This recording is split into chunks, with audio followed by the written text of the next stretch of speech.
Pemirsa, ayah korban sungguh tidak menduga anaknya yang masih berusia 5 tahun dibunuh anak tetangganya sendiri. Pemirsa, aksi bullying atau perundungan baru-baru ini marak menjadi perbincangan di media sosial. Warga Yogyakarta kembali dibuat resah dengan fenomena geng klitih. Aksi kejahatan jalanan ini kembali marak dan menjadi trending topik dalam sosial media Twitter. Kasus dan proses pidana tidak hanya dilakukan oleh orang dewasa saja, tetapi bisa juga dilakukan oleh anak-anak.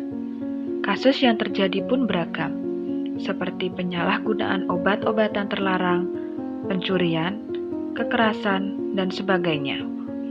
Pengadilan Negeri Yogyakarta sudah menangani hingga 10 perkara kasus anak berhadapan hukum atau yang sering disebut ABH selama tahun 2019, dan beberapa di antaranya terkait dengan kasus kekerasan jalanan atau klitih. Para anak berhadapan hukum dibina di suatu lembaga, yaitu Lembaga Pembinaan Khusus Anak atau LPKA. Salah satu LPKA yang ada di Indonesia adalah LPKA Kelas 2A Yogyakarta, yang terletak di Kota Wonosari, Kabupaten Gunung Kidul, Daerah Istimewa Yogyakarta. Anak berhadapan hukum hendaknya mendapatkan ruang untuk menyampaikan aspirasinya, seperti emosi atau perasaan yang sedang dirasakan, harapan, cita-cita, dan aspirasi-aspirasi lainnya.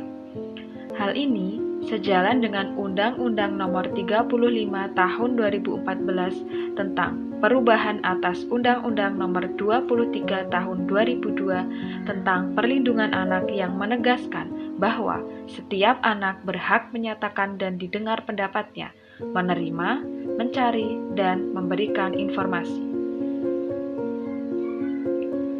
Berdasarkan wawancara dengan Bapak Teguh selaku Kepala Lembaga LPKA Kelas 2A Yogyakarta sangat membutuhkan bantuan kegiatan positif dan inovatif yang dapat menunjang produktivitas anak tanpa meninggalkan unsur kebudayaan di dalamnya.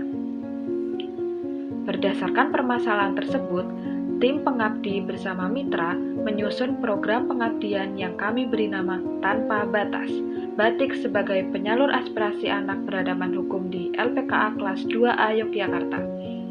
Program ini diharapkan dapat menjadi salah satu alternatif dalam pemenuhan aspirasi anak berhadapan hukum, juga sebagai alternatif dalam mengangkat kebudayaan Indonesia yang saat ini mulai terlupakan.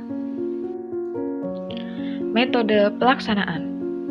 Metode pelaksanaan terbagi menjadi 3, yaitu pra-pelaksanaan program, pelaksanaan program, dan evaluasi program. Pra-pelaksanaan program meliputi yang pertama, video bahan ajar. Akibat dari kondisi pandemi COVID-19, mendorong kami untuk merancang video pembelajaran yang menarik. Dengan pembatasan tatap muka, kami menyuguhkan ide yang kreatif serta inovatif untuk mengemas video menjadi lebih interaktif. Vlog menjadi pilihan kami untuk membuat video pembelajaran yang berbeda dari yang lainnya. Video pembelajaran yang biasanya terkesan monoton, kami kemas menjadi sebuah vlog yang erat dengan kesan interaktif. Dengan video vlog, harapannya target sasaran bisa merasakan program ini lebih dekat. Yang kedua, modul bergambar. Modul menjadi luaran yang sangat penting untuk menjamin jalannya program tanpa batas secara daring. Melihat dari kondisi target sasaran kami yang sangat minim akses alat elektronik, membuat kami semakin yakin untuk menyajikan sebuah modul bergambar yang nantinya akan menjadi bahan ajar utama untuk program tanpa batas.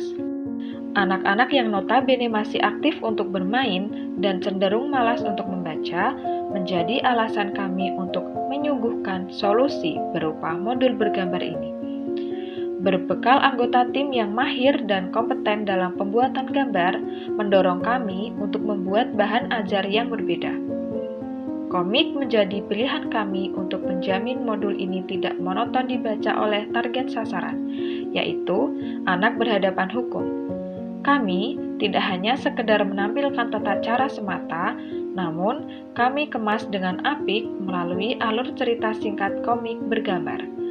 Selain komik sangat ringan untuk diterima oleh anak, komik juga dapat mewakili interaksi kami bersama mereka. Yang kedua, pelaksanaan. Pelaksanaan meliputi: pertama, pembinaan wakil mitra. Kami berkoordinasi kepada pihak LPKA kelas 2A Yogyakarta sebagai mitra kami untuk bisa menjembatani penyaluran program pada target sasaran. Kami bersama pihak LPKA melakukan pembinaan dan pembagian materi setiap minggunya secara daring melalui platform Google Meet, WhatsApp, dan Zoom Meeting. Yang kedua, monitoring mingguan. Setelah pelaksanaan program secara mingguan, kami melakukan monitor atas kendala yang dihadapi oleh mitra. Yang terakhir yaitu evaluasi program.